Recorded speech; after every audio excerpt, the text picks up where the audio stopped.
Национальном музее Республики Коми выставка «Пишите письма» посвящена Сергею Довлатову. Солдаты Сыктывкарского гарнизона пришли послушать историю в письмах, узнать интересные факты о жизни очень известного писателя, услышать в наушниках голос самого автора. Человек прилетает в Нью-Йорк из Советского Союза. Неважно кто. Он может взглянуть или не взглянуть на статую свободы. Он может, наконец, посетить или не посетить знаменитый магазин Тимура на 5-й авеню, где продается электроника. Но на Брайтон-Бич он окажется непременно. В конце экскурсии всех угощают яблоками, а затем идут рисовать.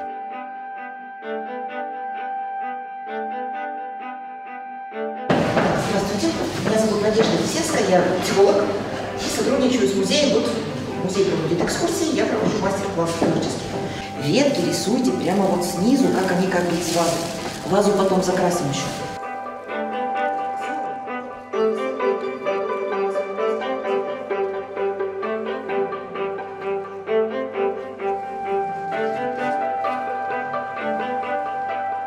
Выставка была посвящена Сергею Ивановичу Довлатову, одному из самых моих любимых писателей. И так свела судьба, что непосредственно я служу в том месте, где и служил данный писатель. Близко мне его творчество, знаком я был с самого детства. И непосредственно мне повезло, что я попал даже в кино, когда снимали вот про данного великого человека у нас в Санкт-Петербурге в 2016 году. Мне посчастливилось сыграть роль ребенка, который общается с писателем. Ну при чем тут это все? Солдаты, яблоки, письма, Довлатов и Республика Коми. Дело в том, что всемирно известный писатель отдавал долг родине у нас в Книжпогосском районе Коми АССР. Служил в конвойных войсках. Именно здесь состоялась его романтическая любовная переписка со студенткой Коми пединститута. Но давайте обо всем по порядку.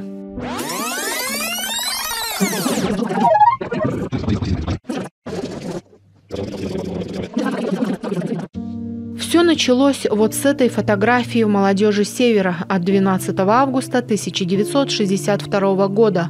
Гордый поворот кучерявой головки и великолепная белоснежная улыбка. Светлана Меньшикова стала чемпионкой Коми АССР на 100 и 200 метров по легкой атлетике. Именно эту газету с этой фотографией увидел военнослужащий Сергей Довлатов.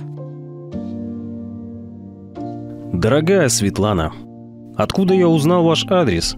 В газету с вашей фотографией были завернуты мои тренировочные перчатки. Каждый раз, когда я за них брался, думал, надо бы газету эту отложить и разгладить. А девушку эту чудесную разыскать. Посылаю письмо наугад. Надеюсь только на то, что вы в институте человек известный, и вас легко разыщут. Довлатов, сентябрь 1962 год. Сергей Довлатов – один из самых популярных и читаемых писателей конца XX века. Его повести, рассказы, письма, записные книжки переведены на множество языков, экранизированы. Цитаты из его книг разошлись на пословицы и поговорки. 10 рассказов Довлатова напечатали в журнале «Нью-Йоркер». Это для американцев некий знак качества. Это признание. Из русских только Владимир Набоков и Сергей Довлатов были удостоены такой чести.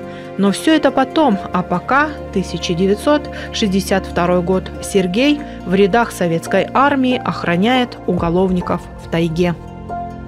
21-летний молодой человек попадает в армию, охраняет зэков. И после той немножко бесшабашной ленинградской жизни, которая у него была вокруг улиц Рубинштейна и Невского проспекта. Конечно, вот такое погружение в действительность советскую, наверное, что-то перевернулось в его душе. Он был отчислен из Ленинградского университета. Он фактически разорвал отношения со своей первой женой Осипой Куровской. И попав в лагерную охрану, надо представить, как ему тяжело было. Любовные истории нередко оканчиваются тюрьмой. Просто я ошибся дверью, попал не в барак, а в казарму. Впервые я понял, что такое свобода, жестокость, насилие. Я увидел свободу за решеткой, жестокость, бессмысленную, как поэзия, насилие, обыденное, как сырость. Мир, в который я попал, был ужасен. В этом мире дрались с заточенными рашпилями, ели собак, покрывали лица татуировкой. В этом мире убивали за пачку чая. Мир был ужасен, но жизнь продолжалась. Более того, здесь сохранялись обычные жизненные пропорции. Соотношение добра и зла, горя и радости оставалось неизменным. Улыбался я не реже, чем сейчас, грустил не чаще.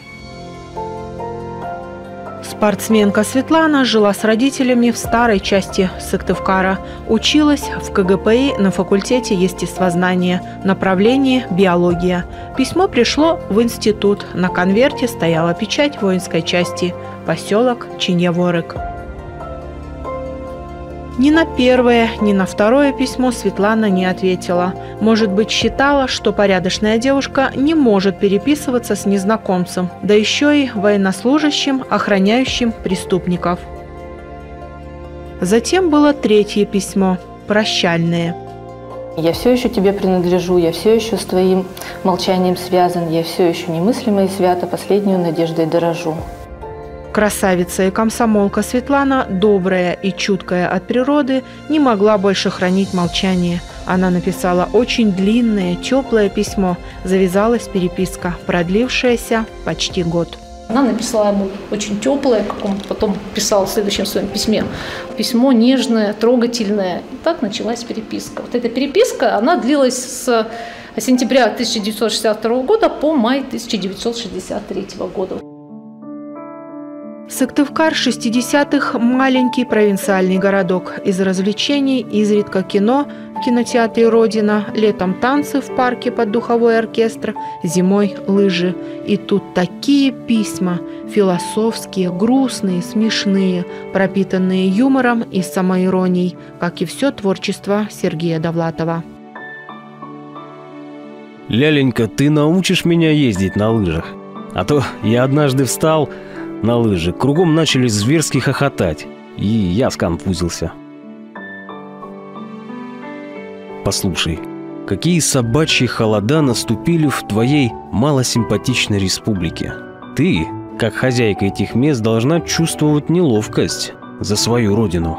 Дело в том, что мое тело занимает очень большое пространство, поэтому на мою долю приходится очень много ветра и осадков. Тебе меня жаль? В письмах быт, тюремные нравы, описание ленинградских друзей и сослуживцев. Виктор Дадулат – личность необыкновенная.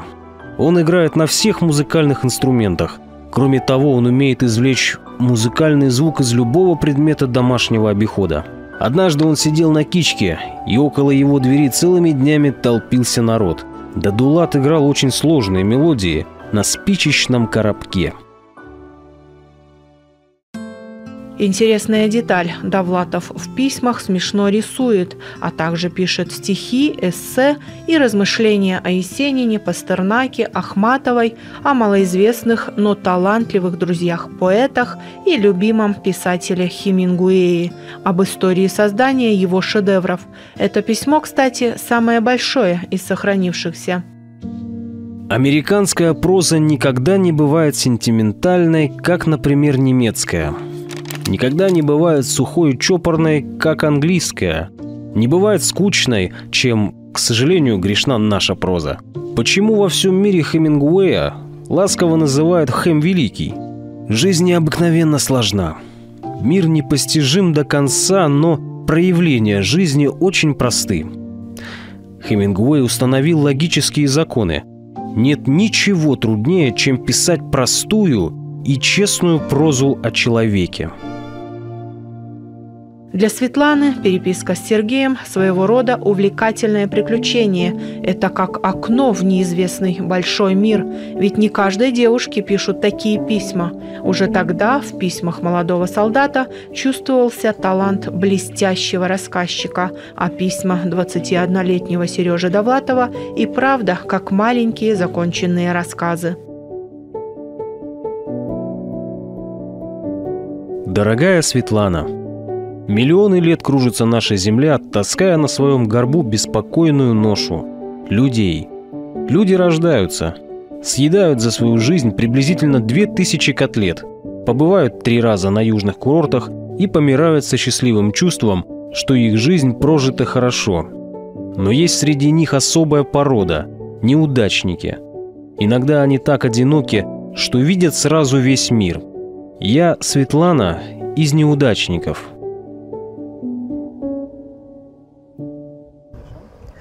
В жизни Сергея Довлатова было 3 главных города – Ленинград, Таллин и Нью-Йорк. А еще была Коми АССР. Здесь он служил в рядах советской армии. И вот что об этом писал Иосиф Бродский. Потом он исчез с улиц, потому что загремел в армию. Вернулся он оттуда, как Толстой из Крыма, со свитком и некоторой ошеломленностью во взгляде. Летом его призвали в охрану. Учебный пункт был расположен на станции Иосер. Все делалось по команде. Сон, обед, разговоры. Говорили про водку, про хлеб, про коней, про шахтерские заработки. Через месяц я оказался в школе надзор состава под Робчей. А еще через месяц инструктор рукопашного боя Торопцев, прощаясь, говорил: запомни, можно спастись от ножа, можно блокировать топор, можно отобрать пистолет, можно все. Но если можно убежать, беги.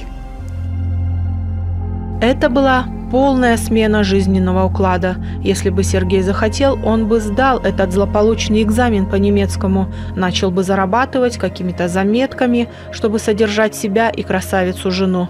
Он бы не пропал, но писателем он бы не стал. Когда он окончил школу в 1958 году, не сказать, чтобы он четко определился со своим выбором, что он именно будет писателем. Он не сразу после школы поступил в Ленинградский государственный университет.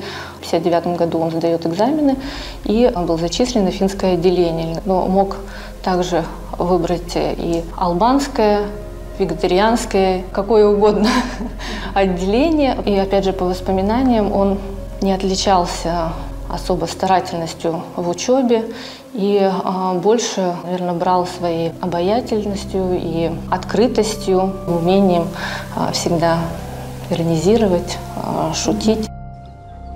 Именно здесь, в Коми, в таежном лагере, он приобретает опыт. Он видит такое, что и не снилось его ленинградским приятелям.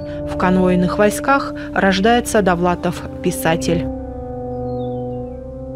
В его знаменитой повести «Зона» географический каркас, топонимы сплошь наши – Коми, Робча, Чиньяворык, Сыктывкар, Важаель и Оссер. Это 14 захватывающих историй сосуществования зэков и надзирателей за колючей проволокой. В рассказах хорошо уживаются нецензурная брань и интеллектуальные шутки. Читать Довлатова легко. В 2 километрах от школы находилась зона. И в этой зоне был такой беспредел по фамилии Макеев. И вот он действительно влюбился вот в эту Изольду Щукину, в женщину очень худощавую, с бельмом на глазу. Он не мог ее рассмотреть, потому что 2 километра ведь очень далеко. Он просто видел силуэт женщины, но он не мог черты лица ее разглядеть. Он даже не мог понять, каков ее возраст. Он на стенах барака нарисовал огромную ромашку. Изольда, наверное, тоже заметила со стороны вот этого мужчины какое-то к себе внимание. Они встретились один раз, когда шли по дороге. Он подарил ей мундштук пластмассовый, а она ему бросила в ответ красный вязаный шарфик.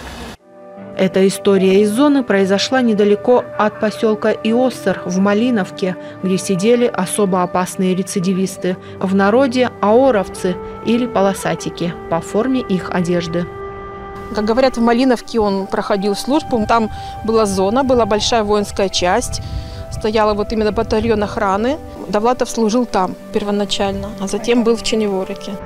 В Малиновке же произошли драматические события с самим Довлатовым, когда его до полусмерти избили уголовники.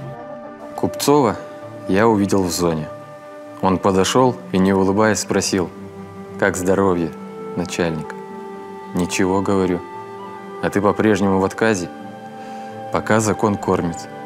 И вдруг я понял, что рад этому зэку, который хотел меня убить, что я постоянно думал о нем, что жить не могу без Купцова. Солженицын и Шаламов говорят, что лагерь – это ад. Довлатов же утверждает, что ад – это мы сами. Ад не вовне, а внутри нас. В его произведениях что заключенные, что их охранники одинаковые. Человек человеку кто угодно, отмечает Довлатов. Я обнаружил поразительное сходство между лагерем и волей. По обе стороны запретки расстилался единый и бездушный мир. Мы говорили на одном приблотненном языке, распевали одинаковые сентиментальные песни, претерпевали одни и те же лишения. Мы были очень похожи и даже взаимозаменяемы. Почти любой заключенный годился на роль охранника. Почти любой надзиратель заслуживал тюрьмы. Повторяю, это главное в лагерной жизни. Все мои истории написаны об этом. Как доказательство этих слов, Любовь Петровна Бинкулини, работавшая поваром в колонии, рассказывает, как однажды и зэки, и охранники в одном едином порыве тушили страшный пожар на зоне. Мой муж отвечал за тех, у которых было на спине написано «склонен к побегу». Ни один склонник, когда был пожар, зона горела страшно, не ушел. Они гасили, тушили до конца зону. Потому что это был на самом деле дом. Они сидели по 15 лет, по 20 лет. И они смотрели за всей техникой, за всем оборудованием. Потому что это был их хлеб. 15,5 лет я работала именно в зоне, в колонии строгого режима. У нас ИК-25 в Верхнем Чове. Я работала там психологом, как с сотрудниками, которые стоят на вышках, как Сергей Довлатов, которые охраняют зону, так и с самими осужденными. Просто одни из нас внутри периметра, другие за периметром. Работать нужно и с теми, и с другими, потому что профессиональный стресс, профессиональная деформация сотрудников – это изученная тема, это есть. Ну и стресс у осужденных, тех, кто попал в тюрьму, этого не планируют, для этого не рождаются. Это СИЗО построено в 30-е годы 20 века. На окнах решетки, на стенах колючая проволока. Говорят, здесь был подвал, так называемый карцер, для особо отличившихся. Это Важаель. В почти заброшенном поселке, дважды горевшем, кстати, чудом уцелел деревянный изолятор с огромной массивной решеткой в окне. Это печальное напоминание о некогда былом величии столицы Усть-Вымлага. Здесь находилось управление. Важаель – столица Усть-Вымлага, и снабжалась очень хорошо. Там было снабжение от Ленинграда, магазины, дефицитные товары. И когда люди приезжали с Сыктывкара, то им казалось, что это город Важаель, а Сыктывкар по сравнению с ним это сельская местность, это деревня. Мы ездили за одеждой, за продуктами. Я говорю, помню, апельсины, какие-то консервы дефицитные, колбасы, то, чего мы вообще не видели как бы нигде. Павел, не сердись. Отчего сердиться? Привези из Важаеля яблок. Между прочим, лед в умывальнике тает. Нина Поликарповна Тихомирова приехала в эти края с Череповца примерно тогда же, когда и Довлатов в 1963-м. Вышла замуж. Теоретически они могли бы даже встретиться где-то здесь. Всю жизнь она проработала в лагерной типографии газеты «К честной жизни». Писали о работе, о передовиках производства в лагерях. Заключенные сами пробовались в роли корреспондентов. Часто на страницах печатного издания позорили дармоедов. Мол, одет, обут, накормлен, а работать на благо социалистической родины не хочет. Вот он и дал мне 3 года ни за что. Про меня в газете статья была. Не веришь? Ей-богу, называлась «Плесень». Очень хороший был поселок. Было только 8 магазинов. Нам было хорошо. Мы вспоминаем хорошо. Здесь стадион свой был. Приезжали вот эти все на соревнования со всех отделений. Клуб свой хороший был, фильм. Управление часто заказывало концерт бесплатный для населения. Как закрыли и переехали с 85 года, тут пошла разруха. Разруха и угасание не только в Важаеле. Такая же картина в поселках Чернореченский, Робче, Ракпасе и Остере. Мало что осталось от самих зон и воинских частей, их охранявших. Разрушенные дома, мосты, дома культуры, школы, детские сады. И только величественная природа обратно берет в свои владения земли, когда-то отобранные ГУЛАГом.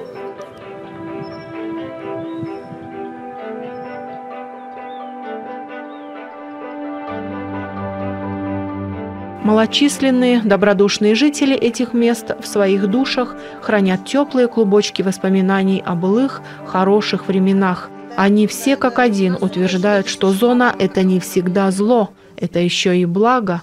Прямо все как у Довлатова. Не боялись.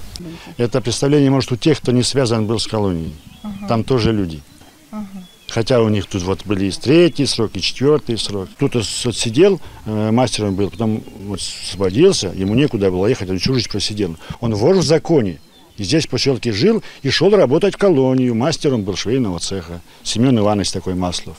И все уважали его, и вольные, и зэки. Зона, наоборот, поддерживала поселок. Мы здесь жили, как сыр в масле. Тут лес был, и доску можно было купить. И все. Поселок чистился за счет колонии. Начальство никогда не отказывало, у них была своя техника. А сейчас, чтобы мне почистить поселок, надо звонить 8 человекам, чтобы дали трактор. Светлана встретилась с мамой Норой Сергеевной, с которой они очень долго общались, и мама была благодарна Светлане за то, что она это время, непростое время, писала письма, поддерживала Сергея во всем. И о том, что происходило здесь, в Княжпоговском районе, на зоне, все вот эти вот впечатления, эмоции, они вошли в произведение «Зону».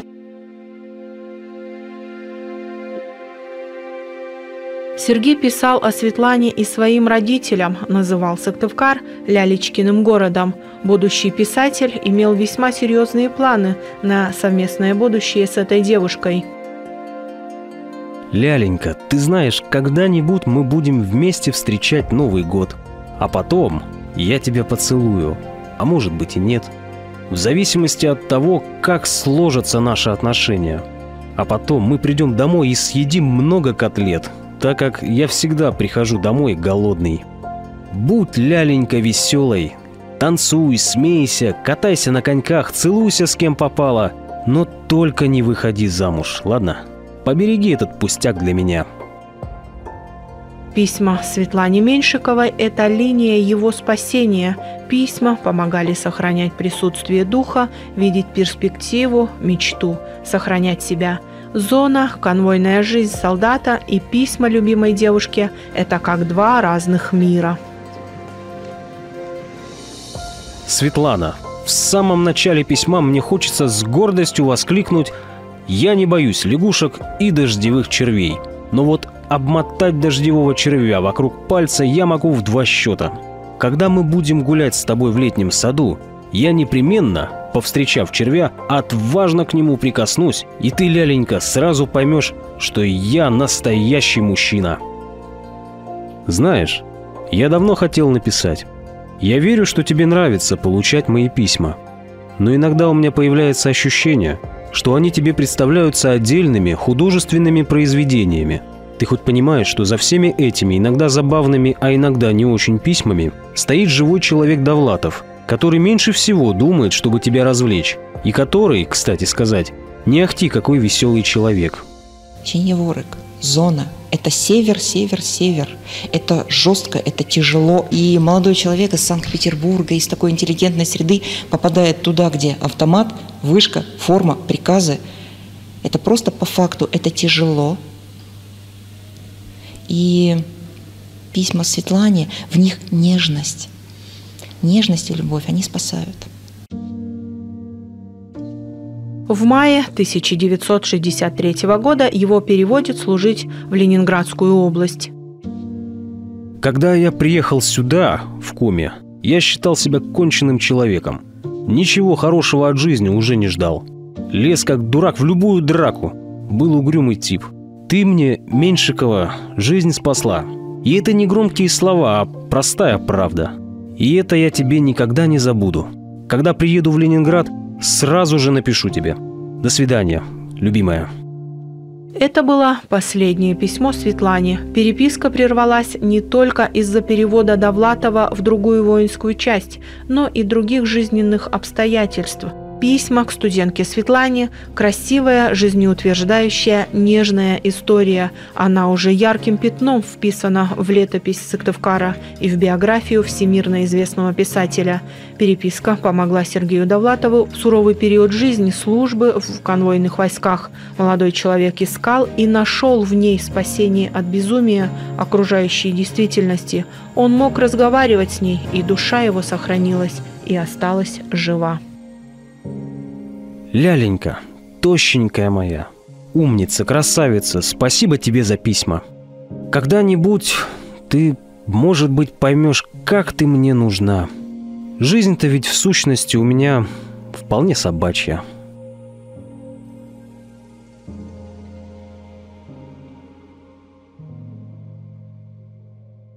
В 1978 году Сергей Довлатов вынужденно эмигрировал в США. В СССР его талант так и не был оценен по достоинству. В Союзе он слыл неудачником. Уникальный материал, собранный во время службы в Коми АССР, вошел в повесть «Зона». При жизни автора книга так и не была напечатана на его родине. А что же Светлана, спросите вы? А Светлана Меньшикова всю жизнь живет в Сыктывкаре. У нас не получалось ее отыскать, мы не могли с ней встретиться.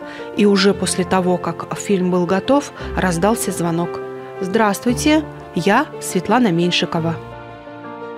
А это значит, что наш рассказ еще не окончен.